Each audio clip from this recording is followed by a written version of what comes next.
नमस्कार, आप लाइव बिहार देख रहे हैं। मैं हूं राजमोहन तिवारी।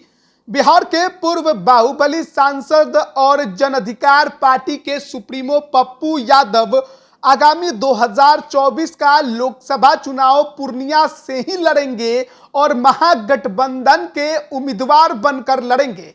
बीते दिन पूर्णिया में पप्पू यादव ने खुद इस बात का ऐलान किया है। उन्होंने पूर्णिया के वर्तमान सांसद जेडीयू के संतोष कुशवाहा पर जमकर निशाना साधा और यह भी कह दिया कि कुछ लोग चुनाव जीतने के बाद दिल्ली में बैठकर केवल मलाई खाते हैं और जब चुनाव नजदीक आता है तो फिर पूर्णिया पहुंचकर वोट लूटने का काम करते हैं। लेकिन अब ऐसा नहीं चलेगा। पप्पू यादव महागठबंधन का उम्मीदवार बनेगा और पूर्णिया से लोकसभा का चुनाव लड़ेगा। जाहिर है, पप्पू यादव के इस ऐलान के बाद पूर्णिया की सियासत में काफी ज्यादा हल्ला मचना तो तय था। वहीं जो वर्तमान जेडीयू के सांसद हैं संतोष कुशवाहा, उनके लिए भी मुश्किलें अब बढ़ गई हैं, क्योंकि बीते 2 चुनावों से वो जेडीयू के उम्मीदवार बनते थे और चुनाव जीतने में कामयाबी भी हासिल करते थे। लेकिन इस बार उनके लिए मुश्किलें पप्पू यादव ने बढ़ा दी है। पप्पू यादव पूर्णिया से 3 बार सांसद रहे हैं, 1991, 1996 और 1999। आखिरी बार उन्होंने 2004 में पूर्णिया लोकसभा से चुनाव लड़ा था। चुनाव में उन्हें शिकस्त झेलनी पड़ी थी, लेकिन एक बार फिर से लगभग 20 वर्षों के बाद पप्पू यादव पूर्णिया वापस लौट रहे हैं। यानी मधेपुरा से नहीं, पूर्णिया से इस बार ताल ठोकने की तैयारी में हैं और लगातार पूर्णिया के भ्रमण पर वो दिखाई भी देते हैं। जनता के बीच में पहुंचकर खूब ऐलान कर रहे हैं कि अब 24 की बारी है और आपको ये तय करना है कि कौन आपका सांसद बनेगा।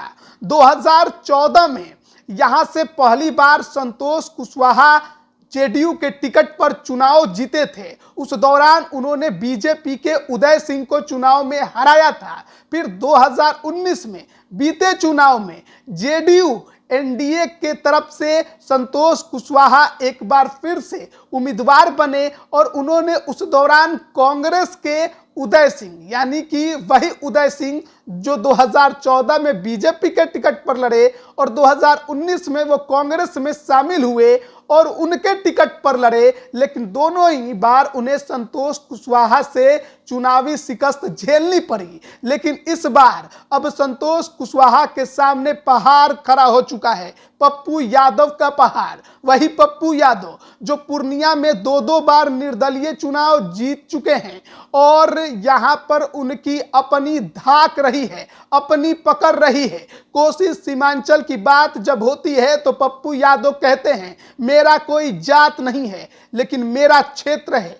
कोसी और सीमांचल मेरा क्षेत्र है, पूर्णिया का बेटा हूं। ये तमाम बातें पप्पू यादव खूब जोर शोर से करते हैं और इस बार उन्होंने 24 का चुनाव पूर्णिया से लड़ने का ऐलान किया है। फिलहाल पप्पू यादव किसी गठबंधन का हिस्सा नहीं है, ना ही महागठबंधन के हैं या कहिए आईएनडीए के और ना ही एनडीए के हैं। लेकिन ये अनुमान लगाया जा रहा है कि 24 का चुनाव आते ही पप्पू यादव आईएनडीए का हिस्सा बन जाएंगे। लेकिन तेजस्वी यादव, लालू यादव उनको कबूलेंगे, ये अपने आप में बड़ा सवाल है, क्योंकि 14 में मधेपुरा से वो लोकसभा का चुनाव आरजेडी के टिकट पर जीते थे, लेकिन जो बगावती तेवर उन्होंने अपनाया, आरजेडी ने उनको अपने से दूर कर दिया। लेकिन एक बार फिर से पप्पू यादव को लेकर कई तरह के सियासी कयासबाजियां लगाई जा रही हैं।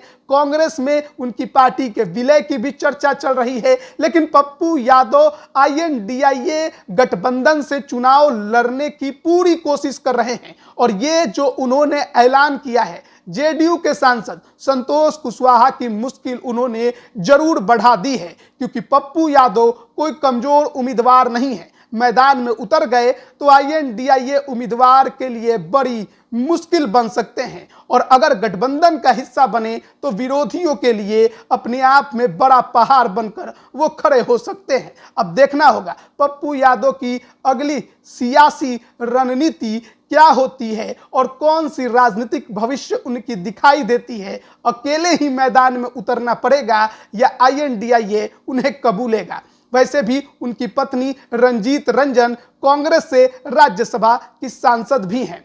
बने रहिए लाइव बिहार के साथ। आप सभी का बहुत बहुत धन्यवाद। लाइव बिहार YouTube पर सब्सक्राइब और Facebook पर लाइक जरूर करें।